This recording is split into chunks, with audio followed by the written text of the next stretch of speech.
Oi, pessoal, deixa eu só abrir a câmera. Aí. Vamos aí dar continuidade, né? Prosseguimento ao nosso conteúdo. Hoje a gente vai ver um pouquinho mais sobre os pronomes relativos, tá? A gente vai ver, né, quais são, né, os tipos de pronomes relativos que nós temos, né? A gente viu aí em algumas situações, né, a palavra que, né, que tem como função ligar uma oração subordinada à oração principal, né, e por isso ela denomina-se como conjunção integrante, tá? E já em outros contextos, tá, essa mesma palavra relaciona duas orações, substituindo o termo da oração anterior, e por isso que a gente, né, chama essa substituição aí, né, de pronome relativo, né? O pronome relativo ele exerce dupla função. A primeira, né, inicia uma oração e retoma, né, um termo da oração anterior, né, o antecedente, substituindo ele. Lembra que eu falei com vocês, né, na aula anterior dos conectores? Então, o pronome relativo ele tem essa função também de conectar uma oração a outra, um termo, né, destacando-se, né, um termo que já foi dito anteriormente, só que podendo substituir, tá? Então a gente substitui um termo já dito anteriormente por um pronome relativo, tá? E ele também é responsável por conferir coesão e possibilita ao interlocutor de expressar-se de maneira, né, mais sintética, tá? A gente vai ver, poder observar aí hoje, né, no decorrer das atividades, né, como é essa formatação aí, né, de utilização do pronome relativo que, tá? Abram o livro de vocês aí na página 52, tá? Com o título aí, pronome relativo, para a gente poder aí dar continuidade. Vamos lá. Esperar aí rapidinho. Quem tá sem livro pode acompanhar aí na tela do celular que eu coloquei aí para vocês. Eu não sei se vocês conseguem dar zoom. Aqui eu consigo mexer. É esse texto aí, ó. Releia um trecho do texto do momento de leitura 1. Então, esperar só mais uns segundos para vocês abrirem na página 52. Eu já estou imaginando aqui alguns perguntando, professora, qual é a página? Então, eu já estou repetindo. Página 52. Ah, gente, adoro essa matéria, muito legal. Gosto muito, é muito boazinha para poder trabalhar com ela. Vamos lá, então?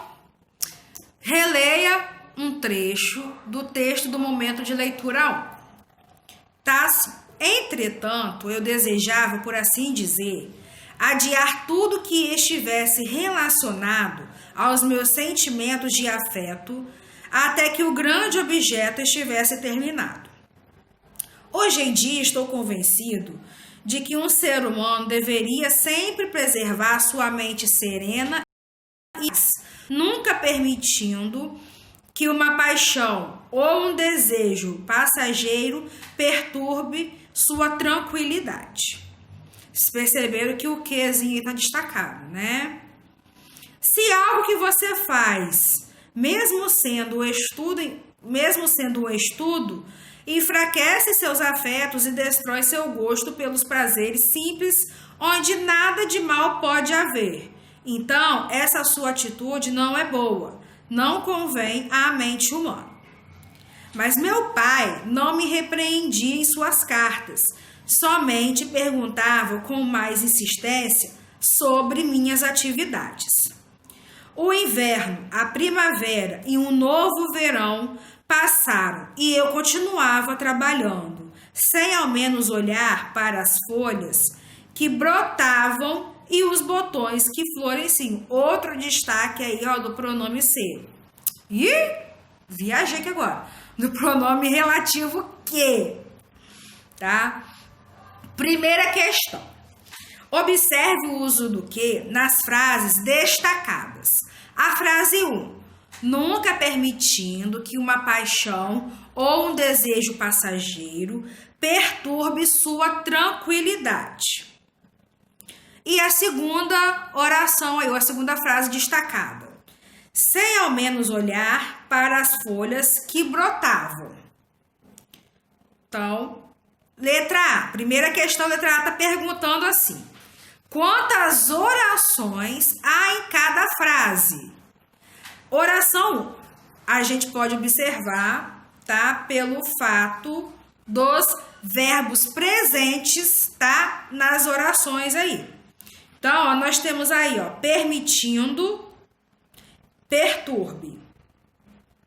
Então, temos dois verbos. Então, a frase 1 tem duas orações. E a frase 2, sem ao menos olhar para as folhas que brotavam.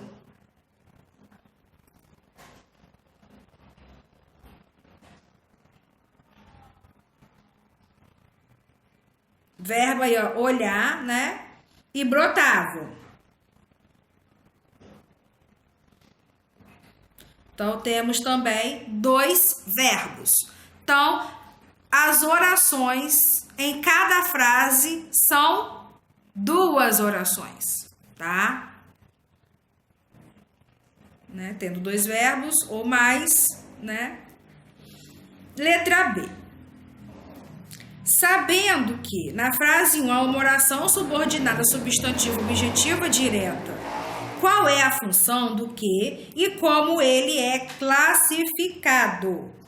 Bom, quando ocorre, né, esse tipo de oração subordinada, substantivo objetivo direta, o que ele tem como função de conjunção subordinativa integrante, tá? Porque a função, né,